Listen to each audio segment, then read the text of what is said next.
ধোয়ারবন্দে নিখোঁজ শিশুর নিথর দেহ গভীর জঙ্গল থেকে উদ্ধার হলো। সোমবার রাতে বিনোদনগরের মুন্ডি টিলার ঘন জঙ্গল থেকে অপরাধীকে সঙ্গে নিয়ে পুলিশ বছরাটে দেবজিৎ রিয়ের দেহ উদ্ধার করা হয়।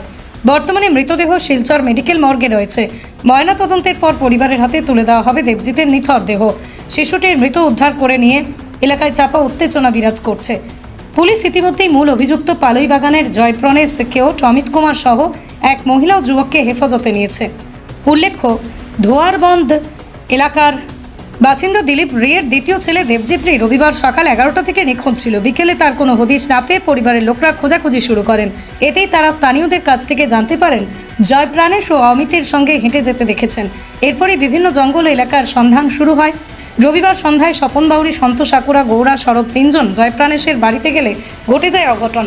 বাড়ি থেকে তাকে ধরে আনার সময় পালানোর চেষ্টা করলে স্থানীয় লোকেরা জড়ো হন। সেখানকার জনগণ ভুল বুঝে তাদের আটকে রেখে ধলাই পুলিশের হাতে তুলে দেয়। সূত্রের খবর, জয়প্রাণেশ একজন খুনি। সে বিভিন্ন অপরাধমূলক কর্মকাণ্ডের সঙ্গে জড়িত। এক শিশু খুনের ঘটনায় জেল খেটেছে। আর জেলে গরুচর অমিতের সঙ্গে বন্ধুত্ব গড়ে ওঠে। সে প্রায় অমিতের বাড়িতে যাওয়া আসা করে। সে সেই ভাড়াটে হিসেবে থাকা শুরু করে। সূত্রের আরও খবর, এই খুনের ঘটনার নেপথ্যে জমি সংক্রান্ত বিষয়।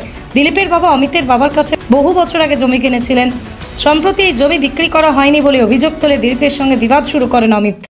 আমি দুয়ারবন জুগিরবন্দে যে একটা ঘটনা ঘটেছে, 10 তারিখ রবিবার দিন সকালে একটা বাচ্চা মিসিং হয়। মিসিংটা পরে পাওয়া যায় গতকাল রাত্রে মৃত অবস্থায়।